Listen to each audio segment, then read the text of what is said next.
Hey, what's happening world? This is Cheryl.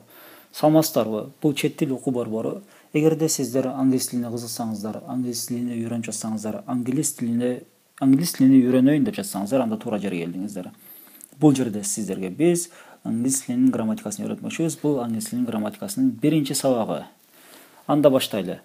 Бүгүн биз сүйлөм түзүүнү үйрөнөбүз. Бул жерде биз сүйлөм түзүүнүн эрежесин үйрөнөбүз. Эрежеси болгондой, эрежеси англис тилинде subject жана verb бар. Экөөнү билсеңиздер, сиздер англис тилинде фундаментти курган болосуңуздар. Жана ушул subject жана verb'ти билип алып, ушунун үстүндө англис тилинин грамматикасын куруп өтө берсек болот. Бул subject жана verb эмне экен? Азыр кечиресиздер, телефон чалып калды. Өчүрүп коеюн. Бул subject жана verb эмне экен? Subject жана verb бул баштайланда subject verb'тен баштайлы. Verb бул эмне? Verb бул кыймыл аракеттер. Ти билдирген сөздөр. Мисалы алайлы бул жерде. Мисалы бул жигит окуп жатат, окуп жаткан айтып жатат экен. Кыргызча окуп жатат деп айтабыз, ушундай эле. Же болбосо бир сөз менен айтсак, окуу деп түшүндүрөбүз. Бул кылган кыймыл аракет эмне экен? Окуу. Англисчеси to read. To read. Бул туруп турат, туруу дейбиз. Бул кыймыл аракеттин атын кыргызчасы, англисчеси stand, to stand. Ыргытуу, to throw. Басуу, to walk. Урушуу, fight, to fight. Тутуу, to catch. Ушундай эле үйрөнүп кетсеңиз, карап өтөрсөңүздөр болот. Белгилөө, to sign. Бул жерде жок, кол коюу болуп экен, sign.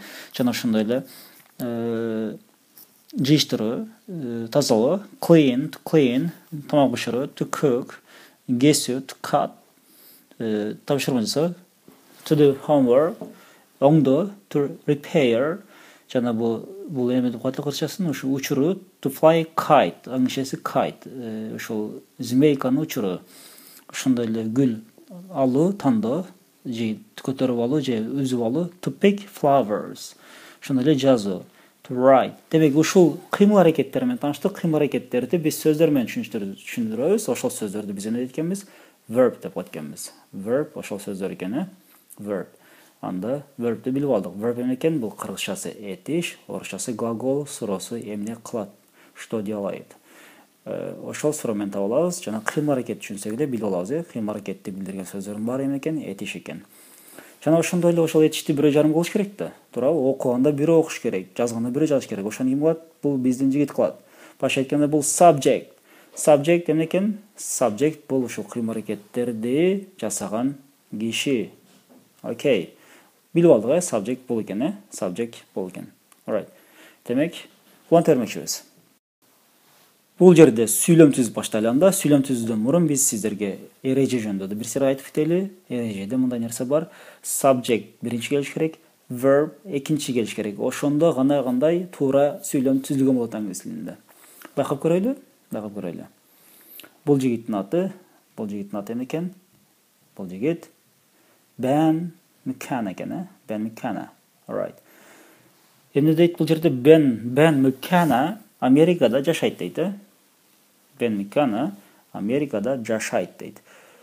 Бул жерде байкап көрөлү, англисча айтыптыр. Ben McKenna жашайт деп биринчи айтыптыр. Эмнеге? Себеби биз билебиз, subjecттен кийин гана экинчи болуп этиш келиш керек. Ошондо гана туура сүйлөм түзөбүз. Ошондой эрежени сактаган болобуз.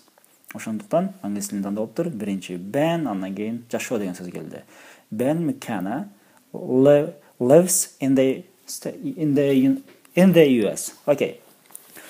Демек, текшерип койсок бир сыйра эмне экен? Бул жерде эмне кылат экен? Жашайт экен. Ким? Ben McKenna. Туура эле түзүлдү. Биринчи subject, экинчи verb. Туура түзүлдү. Эгерде кыргызча болгондо андай болмок. Кыргызча болгондо байкайбыз, мындай болмок. Кыргызча мындай болмок. Башка айтканда болмок экен.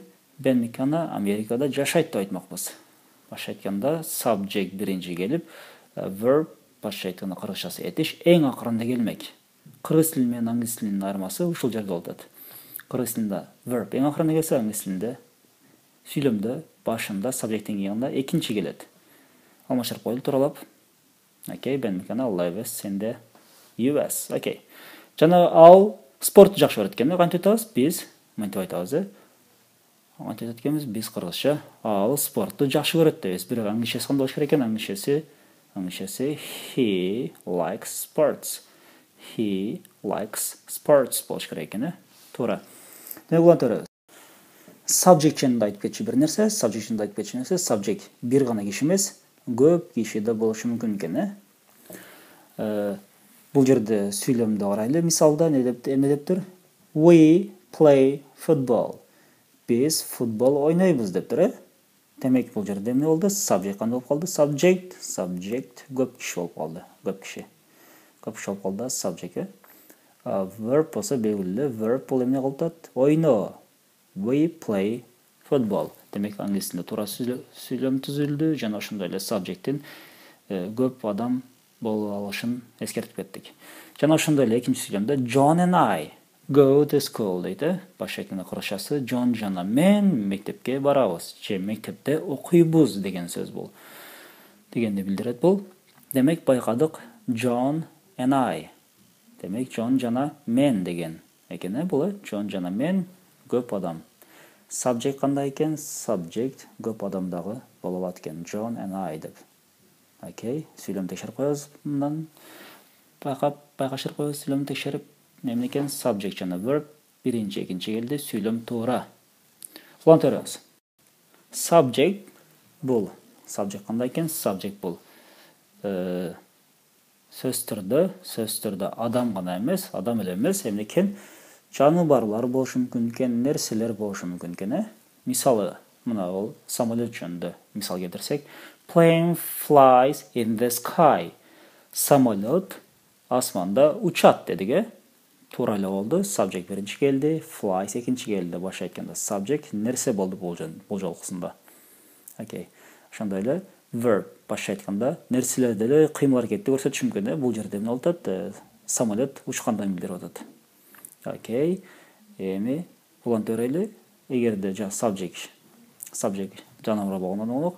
Penguin lives in South Pole. Penguin lives in South Pole. Окей. Эмне экен? Бул жерде байкадык.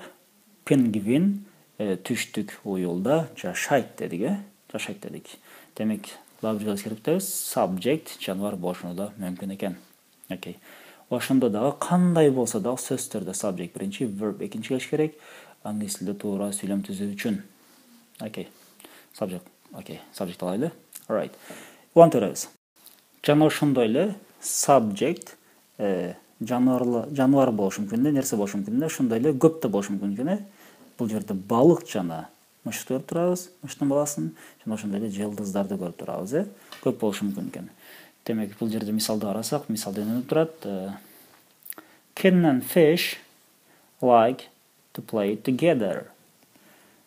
Kitten and fish like to play together. Че болсом, эмне болду? Бул жерде байкадык, биринчи аяк койду. Мышыктын баласы жана балык дейт, чогуу ойногонду жакшы көрүшөт дейт, Жылдыздар жөнүндө айтсак, жылдыздар. Stars shine every night.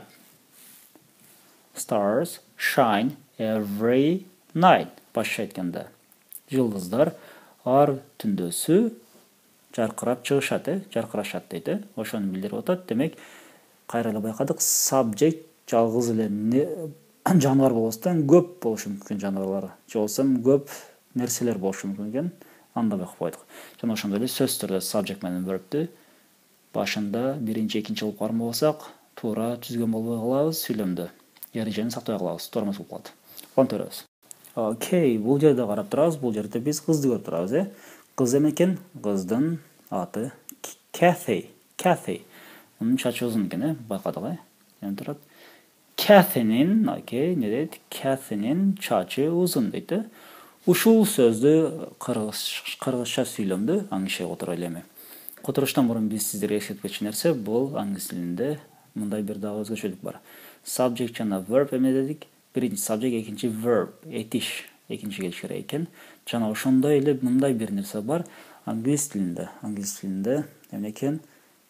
Бул экос чогуу сөзсүз келиш керек экен. Башка айтканда, verb жок, сүйлөм түзүүгө мүмкүн эмес. Этиш жок, сүйлөм түзүүгө мүмкүн эмес, subject бар, бірақ ет жоқ болып қалса, сөйлем түзіліп кеткен. Сөзсіз түрде ет керек екен, алда екінші болуш керек екен. Бақып көрелі, бұл жерде біз етішті алайлы, сұрасам неле? Эмне кылат деген, Эмне кылат деген сұрауға жауап табабыз бұл жерде. Эмне кылат кәтенин, эмне кылат чачы, эмне кылат узун. Бұл жерде анын ал суроонун жообун таппай калдык. Анда кандай кылабыз? Анда кийинки сабакта улантабыз. Ушул кәтенин чачы узун дегенди которобуз.